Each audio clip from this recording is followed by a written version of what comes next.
ሰበር ዜናም የጀግኖቹ ቀይ ቋሪት በፋኖ እጅ ልትገባም የብስራት ዋዜማ ላይ ትገኛለች። አሸባሪው ዘር አጥፊው ቡድን በሁሉም ግንባር እየተለበለበ ነው። የአገዛዙ ቀንደኛ ተላላኪ የአማራ ክልል ፕሬዝዳንት አቶ አረጋ ከበደም የተለመደ የብልጽግናን መርዘኛ አጀንዳ ይዞ የዱር ቤት የከተማ ነዋሪዎችን ሊያወያይ መሆኑ ተሰምቷል። ይህንን አስመልክቶ ፋኖ ለዱር ቤት የከተማ ነዋሪዎች ጥብቅ ማሳሰቢያ ሰጥቷል። በደፈጣ ጥቃት የተረፈው የአገዛዙ አረመኔ ሰራዊት በሸበል በረንታ ወረዳ አጋም ቦረቦር ቀበሌ በመኪና አደጋ ሞትና ቆስለኛ መሆኑ ተሰምቷል።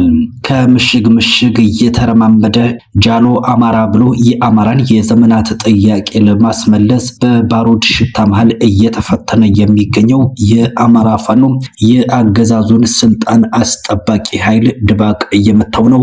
ኦራሉም ተቃጥሏል። አዲስ አበባ የወጣቶች ገሃነም ሆናለች ተብሏል። ሰሞኑን እጅግ በርካታ ወጣቶች በጅምላ እየታፈሱ በመታሰር ላይ ናቸው። ቻይና ከ100 በላይ አህጉር አቋራጭ ባሊስቲክ ሚሳኤሎችን በሚሳኤል መተኮሻ ስፍራዎች አዘጋጅታ አስቀምጣ ልትሆን እንደምትችል ከፒዮንግያንግ አፈትልኮ የወጣ መረጃ አመልክቷል። ጤና ይስጥልን ክቡራትና ክቡራን የኢትዮ ራይት ቤተሰቦች የታህሳስ 14 ቀን የእኩለ ቀን መረጃዎችን አሰናድተን ቀርበናል። እስከ ዝግጅታችን ፍጻሜ ቪዲዮን ላይክ እና ሼር በማድረግ አብራችሁን ቆይታ እንድታደርጉ የአክብሮት ግብዣችን ነው። በቀጥታ ወደ መረጃው። የጀግኖቹ ቀይ ቋሪት በፋኖ እጅ ልትገባም የብስራት ዋዜማ ላይ ትገኛለች። አሸባሪው ዘር አጥፊው ቡድን በሁሉም አቅጣጫ እየተገረፈ ነው። በቋሪት ወረዳ የገባው የብልጽግናው አሸባሪ ዘር አጥፊ ቡድን ለተከታታይ 3 ቀናት በጣሊያንና በቦንቁ የአፋብሃ 102ኛ ኮር 33ኛ ክፍለ ጦር ሬጅመንቶች እየተለበለበ ነው። በዛሬው ዕለት በጣሊያ ቀጠና የተለያዩ ቀበሌዎችን ለማውረር ያሰፈሰፈው አውዳሚ ቡድን ግንባሩን እየተነደለ ወደ ነበረበት የቀበሮ ጉድጓዱ ፈርጥጧል። በተመሳሳይ ዜና በድጃ ጽዮን ቀበሌ ቅስቀሳ ተራራ አካባቢ ማህበረሰቡን ሲያንገላታ በነበረው ወሮ በላ ሰራዊት ላይ በተደረገ መብረቃዊ ጥቃት 2 አባላቱ እስከ ወዲያኛው ተሰናብተዋል። ወደ ብራዳማ ለመመለስ በቦንቁ ሻለቃ ታፍኖ ያደረው ሰራዊት ዛሬም ማለፊያ አጥቶ ወደ ኋላም በማፈግፈግ ላይ ነው። ትላንት በቋሪት ወረዳ በአሸቲ ሌባ ገደል ቀበሌ ኮንደስ አቦ ላይ የወረዳው የብልጽግና ስርዓት አስተዳደር አቶ መኳንንት ወርቅነህና የዞኑ የብልጽግና አፈቀላጤም አቶ ልንገር ይታየው ከማህበረሰቡ ጋር ሊያደርጉት የነበረውን የአስገድዶ ውይይት ለመበተን በተደረገ ውጊያ 2 ባንዳዎች ቆስለኛ ተደርገዋል። አቶ መኳንንት ወርቅነህ ትናንት በተከፈተው የተኩስ ልውውጥ ደንግጦ ሲሮጥ በተለያየ ጊዜ የጥፋት ተልዕኮ ሲያሰማራበት የነበረ የግል ማስታወሻውን ጥሎ በመሮጡ በነበልባሎቹ እጅ ገብቷል ተብሏል። በአዲስ የትግል ስልትና ወኔ ታድሶ የመጣው 33ኛ ክፍለ ጦር በቅርብ ጊዜያት ቀጠናውን ከጠላት ነፃ ለማድረግ እንደሚሰራ አስታውቋል። በደፈጣ ጥቃት የተረፈው የአገዛዙ ሰራዊት በሸበል በረንታ ወረዳ አጋም ቦረቦር ቀበሌ በመኪና አደጋ ሞትና ቆስለኛ መሆኑ ተረጋግጧል። በሸበል በረንታ ወረዳ ወረጎና አካባቢው ቀበሌ ከደፈጣ ጥቃት የተረፈው የአገዛዙ አረመኔያዊ ሰራዊት አመራርና አባላት ከምሽቱ 11 ሰዓት ላይ ከመርገጭ ከተማ ወደ ቢቸና ከተማ በጉዞ ላይ የነበረ አንድ ኦባማ የጠላት ኃይል የጫነ የጭነት ተሽከርካሪ መኪና ተገልብጦ ሞትና ቆስለኛ ሆኗል። የአገዛዙ አረመኔ ሰራዊት አባላት በአጋም ቦረቦር ቀበሌ ከአንድ ኦባማ ተሽከርካሪ ከተገለበጡት መካከል ከ12 በላይ የአገዛዙ ሰራዊት አባላት ሲሞቱ ከ8 በላይ የአገዛዙ ሰራዊት አባላት ደግሞ እጅና እግራቸው ተቆርጧል። 9 የአገዛዙ ሰራዊት አባላት ቀላልና ከባድ ቆስለኛ ሆነው በሞት አፋፍ ላይ መሆናቸው ተረጋግጧል። የአገዛዙ ሰራዊት አባላትን በግዳጅ ተገዶ ጭኖ የነበረ ሹፌር ከጠላት የተተኮሰ ጥይትን በማምለጥ ህይወቱን አትርፎ ወደ ሰላም ቀጠና መግባቱ ተረጋግጧል።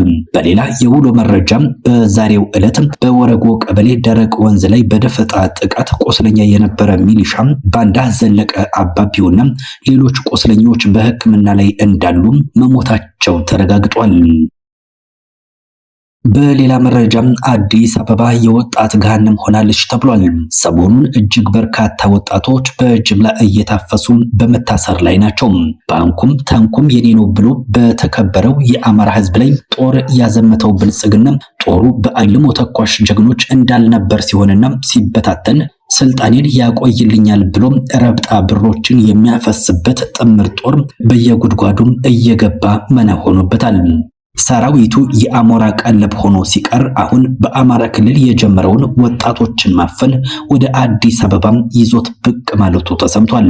በሚያሳዝን ሁኔታ ደግሞ ጡረታ ወጥቶ የራሱን ሕይወት የሚመራ ምንም አይነት ፖለቲካዊ ተሳትፎ የሌለው ቤተሰቡን እሱ ከሚኖርበት ሰፈር ጠራርገው ያሰሯቸውን የአማራ ወጣቶች አደራጅ ነህ ብለው ፈርጀው ከታሰረ ሳምንት ማለፉ ተረጋግጧል።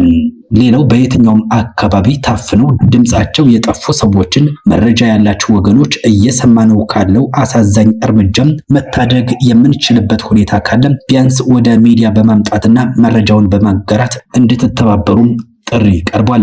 በተጨማሪም በጣት የምትቆጠሩና ፍትህ ለተነፈጉ በነፃ ጥብቅና በመቆም ታሪክ የማይዘነጋው ስራም እየሰራችሁ ያላችሁ የህግ ባለሙያዎች ምንም እንኳን አድካሚ ጫና ውስጥ መሆናችሁ የሚታመን ቢሆንም በተቻለ መጠን በየካምፖቹ የታጎሩትን ትጎበኟቸው ዘንድ ጥሪ ቀርቧል።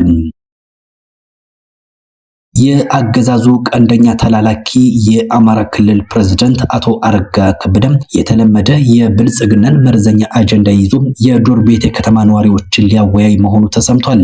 ይህንን አስመልክቶም ፋኖ ለዶር ቤቴ ከተማ ነዋሪዎች ጥብቅ ማሳሰቢያ ሰጥቷል። ከአፋባ ቴዎድሮስ እዝ 105ኛ ኮር 55ኛ ክፍለ ጦር የተላለፈው መመሪያ በአፈሙዝ የተሸፈነው የብልጽግና ቡድን በጦር ሜዳ ያጣውን ድል በተራ ፕሮፓጋንዳ ለመሸፈን በየቦታው በግብስብስ ሰራዊት ብዛት እየታጀበ ህዝቡን እየሰበሰበ የተለመደ የውሸት ትርክቱን ሲነዛ እያስተዋልን ነው። ይህ ሁናቴ መሬት ላይ ያለውን ሽንፈቱን ከመቀበል ባያድነውም ግን የብልጽግና አመራሮችን ኢላማ ያደረጉ ጥቃቶችን ለመሰንዘር ማህበረሰቡ እንዳይጎዳ እያልን በተደጋጋሚ ትተናቸዋል ብሏል። በነገው ዕለት በባንዳዎች ፊት አውራሪ አቶ አረጋ ከበደ የተመራ ልዑክ ዱር ቤቴ ከተማ ማህበረሰብን ለመሰብሰብ እንደተዘጋጀ ደርሰንበታልን ብሏል። ስለዚህም ማንኛውም የማህበረሰብ ክፍል በየቤቱ እንዲቀመጥ እያሳሰብን ባንዳውን ለመቀበል ዝግጅት የምታደርጉ የኮሚቴ አባላት አቶ ታከለ አዲስ፣ ታከለ አላምረው፣ አለሙ በቀለም፣ አማረ ይግዘው፣ አብዬ አቤልነህ፣ ጥላሁን የኔነህ፣ እመቤት ሰማው፣ ይሁን የፀሐይ፣ አዲሱ አበይ፣ የምስራች ታፈረም፣ አየነው አዲስ፣ ብዙአየሁ ፈጠነም ከምታደርጉት ድርጊት እንድትቆጠቡ እያሳሰብን የማትቆጠቡ ከሆነ ድርጅታዊ እርምጃ ለመውሰድ የምንገደድ መሆኑን እናሳውቃለን ብሏል። ከምሽግ ምሽግ እየተረማመደ ጃሎ አማራ ብሎ የአማራን የዘመናት ጥያቄ ለማስመለስ በባሩድ ሽታ መሃል እየተፈተነ የሚገኘው የአማራ ፋኖ የአገዛዙን ስልጣን አስጠባቂ ኃይል ድባቅ እየመታው ይገኛል። በትላንትናው ዕለት ኦራሉንም አቃጥሎታል። የበረሃው ቋያም 66ኛ ክፍለ ጦር ከጃሂማላም በቅርብ ርቀት ሰሌን ውሃ ላይ ድል ተቀዳጅቷል። የአፋብሃ ምዕራብ አማራ ቀጠና ቴዎድሮስ እዝ 105ኛ ኮር 66ኛ ክፍለ ጦር አንደኛ ሻለቃ ታህሳስ 13 2018 በሰሩት አስደናቂ ኦፕሬሽን የአብይ አህመድ ወንበር ጠባቂ ሎሌዎችን ድባቅ በመምታት ተደጋጋሚ ጀብድን ፈጽሟል። የበሰበሰው አገዛዙ ሰራዊቱን በየጊዜው እየገበረ ስልጣኑን ለማራዘም እየተፍጨረጨረ ቢገኝም ከሽንፈት ግን አልዳነም። ይሁንና በትላንትናው አውደ ውጊያም ጠላት ጃሂማላ ቀጠና ለሁለተኛ ጊዜ ለመግባት ሲሞክር ሰሌን ውሃ ከተባለ ቦታ ላይ በደረሰበት ከባድ ምት ከ34 በላይ ሰራዊቱ ተደምስሶበታል። እንዲሁም ከ20 በላይ ከባድና ቀላል ቆስለኛ ማድረግ ተችሏል። አንድ ኦራል መኪናም እስከ ጫነው ሬሽንና ተተኳሽ በዲሽቃ ተመቶ ሙሉ በሙሉ ከጥቅም ውጭ ሆኗል። ሌላው ከጥቅም ውጭ የሆነው ኦራሉን ለመውሰድ ከጃዊ ጦርነት ወደ ተካሄደበት ቀጠና የመጣው ክሬን መኪናም በነበልባሎቹ አንደኛ ሻለቃ ተቃጥሎ ከጥቅም ውጭ ሆኗል። የክሬኑ ሹፌርም ምርኮ ተደርጓል። በክፍለ ጦሩ ወታደራዊ አስተዳደር አርበኛ ዳዊት አይችሌና የሻለቃ አንድ ወታደራዊ አዛዥ አርበኛ በላይ ይታየው የተመራው ኦፕሬሽን በድንቅ ድል ታጅቦ እንደቀጠለ ነው።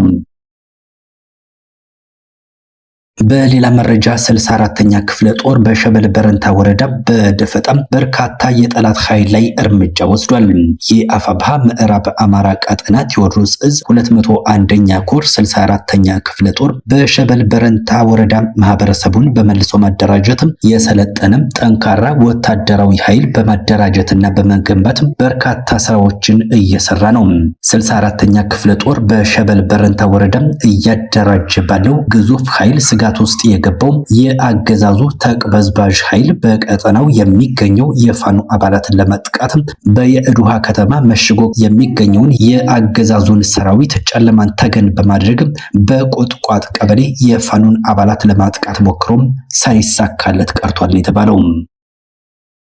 በመጨረሻም ቻይና ከ100 በላይ አህጉር አቋራጭ ባሊስቲክ ሚሳኤሎችን በሚሳኤል መተኮሻ ስፍራዎች አዘጋጅታ አስቀምጣ ልትሆን እንደምትችል ከፒዮንግያንግ አፈትልኮ የወጣ መረጃ አመልክቷል። ቻይና ከ100 በላይ አህጉር አቋራጭ ባሊስቲክ ሚሳኤሎችን በ3 የሚሳኤል መተኮሻ ስፍራዎች ዝግጁ አድርጋ አስቀምጣ ልትሆን እንደምትችል ከአሜሪካው የመከላከያ መስሪያ ቤት ፔንታገን የወጣው ረቂቅ ሪፖርት አመልክቷል። ቻይና የኒውክሌር የጦር መሳሪያ ብዛትን ለመገደብ ለሚደረገው የጦር መሳሪያ ቁጥጥር ላይ ለመነጋገር ፍላጎት የሌላት መሆኑን ፔንታገን በሪፖርቱ ጠቁሟል። በአሜሪካ ቺካጎ መሰረቱን ያደረገው አቶሚክ ሳይንቲስት የተሰኘው መጽሔት በበኩሉ ከምንጊዜውም በላይ የጦር መሳሪያዋን በአይነትና በብዛት እየጨመረች እያዘመነች የምትገኘው ቻይና የኒውክሌር ኃይል ከታጠቁ ማንኛውም ሀገር በላይ የኒውክሌር የጦር መሳሪያዎቿን በማከማቸት ላይ የምትገኝ መሆኗን ገልጿል።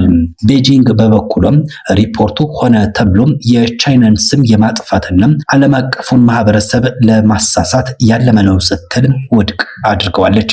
ክቡራን አድማጭ ተመልካቾች የሰዓቱ መረጃዎቻችን የተከታተላችኋቸውን ይመስሉ ነበር። ቸርቸሩን